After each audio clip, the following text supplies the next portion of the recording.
ಸೃಷ್ಟಿಸ್ತಾ ಇದೆ. ಇಂಡಿಗೋ ವಿಮಾನದಲ್ಲಿ ಮತ್ತೆ ತಾಂತ್ರಿಕ ದೋಷ ಕಾಣಿಸಿಕೊಂಡಿದ್ದು ಅದರಿಂದ ಚೆನ್ನೈನಿಂದ ಮದುರೈಗೆ ಹೊರಟಿದ್ದ 60 ಪ್ರಯಾಣಿಕರಿದ್ದ ಇಂಡಿಗೋ ವಿಮಾನ ವಾಪಸ್ಸಾಗಿದೆ. ಅತ್ತ ದೆಹಲಿಯಿಂದ ಆಸ್ಟ್ರೇಲಿಯಾದ ಮೆಲ್ಬೋರ್ನ್ಗೆ ಹೊರಟಿದ್ದ ಏರ್ ಇಂಡಿಯಾ ಕೂಡ ವಿಮಾನ ವಾಪಸ್ಸಾಗಿದೆ. ಹಣ ನೀಡಿದವರಿಗಷ್ಟೇ ವಸತಿ ನಿಗಮದ ಮನೆ ಹಂಚಿಕೆ ಮಾಡಲಾಗ್ತಾ ಇದೆ ಅಂತ ಕಾಂಗ್ರೆಸ್ ಶಾಸಕ ಗಂಭೀರ ಆರೋಪ ಮಾಡಿದ್ದಾರೆ. ವಸತಿ ಸಚಿವರ ಆಪ್ತ ಕಾರ್ಯದರ್ಶಿ ಜೊತೆ ಶಾಸಕ ಬಿಆರ್ ಪಾಟೀಲ್ ಮಾತನಾಡಿದ್ದಾರೆ ಎನ್ನಲಾದಂತಹ ಆಡಿಯೋ ಒಂದು ವೈರಲ್ ಆಗಿದೆ. ಸಚಿವರಿಗೆ ನೇರವಾಗಿ ಹೇಳಿದ್ರೆ ಕ್ರಮ ಕೈಗೊಳ್ಳುತ್ತಾರೆ ಅಂತ ಗೃಹ ಸಚಿವ ಪರಮೇಶ್ವರ್ ಹೇಳಿದ್ದಾರೆ. ಬೆಂಗಳೂರಿನಲ್ಲಿ ಮಾತನಾಡಿದ ಅವರು ಆಡಿಯೋವನ್ನ ಮಾಧ್ಯಮದಲ್ಲಿ ನೋಡಿದೆ. ಬಿಆರ್ ಪಾಟೀಲ್ ಯಾವ ಅರ್ಥದಲ್ಲಿ ಹೇಳಿದ್ದಾರೆ ಅಂತ ಗೊತ್ತಿಲ್ಲ, ಅವರು ನೇರವಾಗಿ ಹೇಳಿಲ್ಲ ಅಂತ. ವಸತಿ ಸಚಿವ ಜಮೀರ್ ಅಹಮದ್ ರಾಜೀನಾಮೆಗೆ ವಿಪಕ್ಷ ನಾಯಕ ಆರ್ ಅಶೋಕ್ ಆಗ್ರಹಿಸಿದ್ದಾರೆ. ಟ್ವೀಟ್ ಮಾಡಿರುವ ಅಶೋಕ್, ಸಚಿವ ಜಮೀರ್ ವಿರುದ್ಧ ಸ್ವಪಕ್ಷದ ಶಾಸಕರೇ ಆರೋಪ ಮಾಡ್ತಾ ಇದ್ದಾರೆ. ಹೀಗಾಗಿ ಸಿದ್ದರಾಮಯ್ಯನವರೇ ಜಮೀರ್ ರಾಜೀನಾಮೆಯನ್ನ ಪಡಿಬೇಕು ಅಂತ ಆಗ್ರಹಿಸಿದ್ದಾರೆ. ಗುಲ್ಬರ್ಗಾ ವಿವಿಯಲ್ಲಿ ಮತ್ತೊಂದು ಹಗರಣ ನಡೆದಿದೆ. ಬಿಎಡ್ ಪರೀಕ್ಷೆಯಲ್ಲಿ ಹಣ ಕೊಟ್ಟರೆ ಸಾಕು, ನಿಮಗೆ ಬೇಕಾದಷ್ಟು ಅಂಕ ಕೊಡ್ತಾರೆ ಅಂತ ಆರೋಪಿಸಲಾಗಿತ್ತು. ಇದೀಗ ಟಿವಿ9 ನಲ್ಲಿ ಸಾಕ್ಷಿ ಸಮೇತ ಕರ್ಮಕಾಂಡ ಬಯಲಾಗಿದೆ. ಮೌಲ್ಯಮಾಪಕರು ಕೊಟ್ಟಂತಹ ಅಂಕಗಳನ್ನೇ ಖದೀಮರು ತಿದ್ದಿದ್ದಾರೆ. ಹಣ ಕೊಟ್ಟ 100ಕ್ಕೂ ಹೆಚ್ಚು ವಿದ್ಯಾರ್ಥಿಗಳ ಮಾರ್ಕ್ಸ್ಗಳನ್ನು ತಿದ್ದಿದ್ದಾರೆ. ತೆಗೆದುಕೊಂಡಿದ್ದಂತಹ ಅಂಕಕ್ಕಿಂತ ಡಬಲ್ ಅಂಕ ಕೊಟ್ಟಿದ್ದಾರೆ. ಇದೀಗ ತನಿಖೆ ಮಾಡ್ತೀವಿ ಅಂತಿರುವಂತಹ ಗುಲ್ಬರ್ಗಾ ವಿವಿ ರಿಜಿಸ್ಟ್ರಾರ್ ಈ ಬಗ್ಗೆ ಹೇಳಿಕೆ ಕೊಟ್ಟಿದ್ದಾರೆ.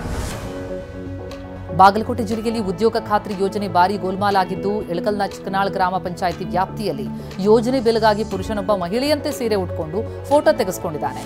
ದಾಖಲೆ ಸಮೇತ ಟಿವಿ9 ಈ ಅಕ್ರಮವನ್ನು ಬಯಲು ಮಾಡ್ತಾ ಇದೆ. ಮಹಾರಾಷ್ಟ್ರದ ಪಶ್ಚಿಮ ಘಟ್ಟದಲ್ಲಿ ಮಳೆಯ ಅಬ್ಬರಿಸ್ತಾ ಇದ್ದು, ಈ ಹಿನ್ನೆಲೆ ಕೃಷ್ಣಾ ದೂದ್ಗಂಗಾ ನದಿಯ ಒಳಹರಿವು ಹೆಚ್ಚಳವಾಗಿದೆ. ನದಿಯ ನೀರು ನುಗ್ಗಿ ಚಿಕ್ಕೋಡಿ ತಾಲೂಕಿನ ಮುಲ್ಲಾನಕ್ಕಿ ಗ್ರಾಮದಲ್ಲಿರುವ ಮನ್ಸೂನ್ಫೀರ್ ದರ್ಗಾ ಜಲಾವೃತವಾಗಿದೆ. ಮಹಾರಾಷ್ಟ್ರದಲ್ಲಿ ಅಬ್ಬರಿಸ್ತಾ ಇರುವ ಮಳೆಯಿಂದ ಬೆಳಗಾವಿಯಲ್ಲಿ ನದಿಗಳು ಉಕ್ಕಿ ಹರಿತಾ ಇದ್ದು, ಕೃಷ್ಣಾ ನದಿ ಅಪಾಯದ ಮಟ್ಟ ಮೀರಿ ಹರಿತಾ ಇದೆ. ಈಗಾಗಲೇ ಚಿಕ್ಕೋಡಿ ಉಪವಿಭಾಗದಲ್ಲಿ 6 ಕೆಳಹಂತದ ಸೇತುವೆಗಳು ಜಲಾವೃತ ಆಗಿದೆ. ಹೀಗಾಗಿ ಪೊಲೀಸರು ಬ್ಯಾರಿಕೇಡ್ ಹಾಕಿ ರಸ್ತೆ ಬಂದ್ ಮಾಡಿದ್ದಾರೆ. ರಾಯಚೂರಿನಲ್ಲಿ ಕೃಷ್ಣಾ ನದಿ ಅಪಾಯದ ಮಟ್ಟ ಮೀರಿ ಹರಿತಾ ಇದ್ದು, ದೇವದುರ್ಗ ತಾಲೂಕಿನ ಹೂವಿನಹಡಗಿ ಬಳಿರುವಂತಹ ಗಡ್ಡೆಗುಳಿ ಬಸವೇಶ್ವರ ದೇವಸ್ಥಾನ ಭಾಗಶಃ ಮುಳುಗಿದೆ. ನಾರಾಯಣಪುರ ಡ್ಯಾಂನಿಂದ ಹರಿದು ಬರ್ತಾ ಇರುವ ನೀರಿನಲ್ಲಿ ದೇವಸ್ಥಾನ ಜಲಾವೃತವಾಗಿದೆ.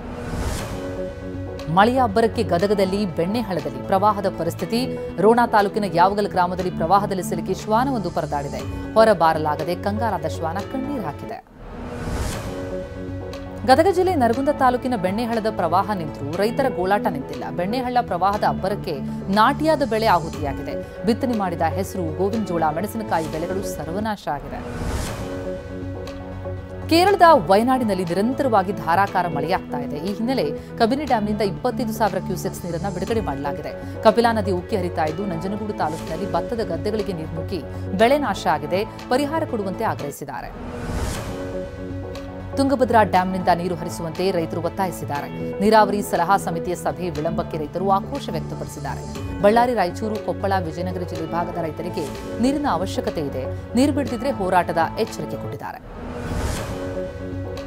ಜಾರ್ಖಂಡ್ನಲ್ಲಿ ವರುಣನ ಅಬ್ಬರ ಜೋರಾಗಿದ್ದು, ಮಳೆಯಿಂದ ಜಮ್ಶೆಡ್ಪುರದಲ್ಲಿ ನಡೀತಾ ಇದ್ದಂತಹ ಹೆದ್ದಾರಿ ಕಾಮಗಾರಿ ಸ್ಥಗಿತ ಆಗಿದೆ.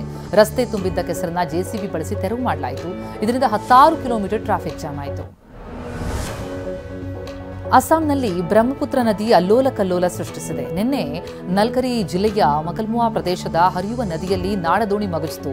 ದೋಣಿಯಲ್ಲಿದ್ದ ಹಲವರು ನಾಪತ್ತೆಯಾಗಿದ್ದಾರೆ. ಅದರಲ್ಲಿ ವಿದ್ಯಾರ್ಥಿಗಳು ಸೇರಿದಂತೆ 5 ಮೃತಪಟ್ಟಿದ್ದಾರೆ. ಚಿತ್ರದುರ್ಗದ ಗ್ರಾಮಾಂತರ ಠಾಣೆ ಬಳಿ ಅತಿವೇಗವಾಗಿ ಚಲಿಸುವ ವಾಹನ ತಡೆದು ದಂಡ ಹಾಕಲಾಗ್ತಾ ಇದೆ. ಸ್ಪೀಡ್ ಲಿಮಿಟ್ ನಾಮಫಲಕ ಅಳವಡಿಸಿಲ್ಲ ಅಂತ ವಾಹನ ಸವಾರರು ಪೊಲೀಸರ ವಿರುದ್ಧವೇ ಕಿಡಿಕಾರಿದ್ದಾರೆ. ಈ ವೇಳೆ ಪೊಲೀಸ್ ಅಧಿಕಾರಿಗಳು ಮತ್ತು ವಾಹನ ಸವಾರರ ನಡುವೆ ವಾಗ್ವಾದ ನಡೆಯಿತು. ಚಿಕ್ಕಮಗಳೂರಿನ ಚಾರ್ಮಡಿ ಘಾಟ್ ರಸ್ತೆಯಲ್ಲಿ ಪ್ರವಾಸಿಗರ ಮೋಜು ಮಸ್ತಿಯಾಗಿದೆ. ಮೂಡಿಗೆರೆ ತಾಲೂಕಿನ ಚಾರ್ಮಡಿ ಘಾಟ್ ರಸ್ತೆಯಲ್ಲಿ ಕಾರ್ ನಿಲ್ಲಿಸಿಕೊಂಡು ಮಳೆಯಲ್ಲೇ ಡ್ಯಾನ್ಸ್ ಮಾಡಿದ್ದಾರೆ. ಕ್ರಮ ಕೈಗೊಳ್ಳುವಂತೆ ಸಾರ್ವಜನಿಕರು ಒತ್ತಾಯಿಸಿದ್ದಾರೆ. ಮಂಡ್ಯದ ಮೈಶುಗರ್ ಶಾಲೆ ಕಾಂಗ್ರೆಸ್ ನಾಯಕನ ಒಡೆತನದ ಶಿಕ್ಷಣ ಸಂಸ್ಥೆಯ ಪಾಲಾಗುತ್ತಾ ಎನ್ನುವ ಅನುಮಾನ ಮೂಡ್ತಾ ಇದೆ. ಸದ್ದಿಲ್ಲದೆ ಖಾಸಗಿ ಶಿಕ್ಷಣ ಸಂಸ್ಥೆಗೆ ಗುತ್ತಿಗೆ ಕೊಡುವುದಕ್ಕೆ ತಯಾರಿ ನಡೆದಿದೆ. 100 ಕೋಟಿ ಮೌಲ್ಯದ ಶಾಲೆ ಆಸ್ತಿ ಕಬಳಿಸುವುದಕ್ಕೆ ಹುನ್ನಾರ ಎನ್ನುವಂತಹ ಆರೋಪ ಈಗ ಕೇಳಿಬರ್ತಾ ಇದೆ.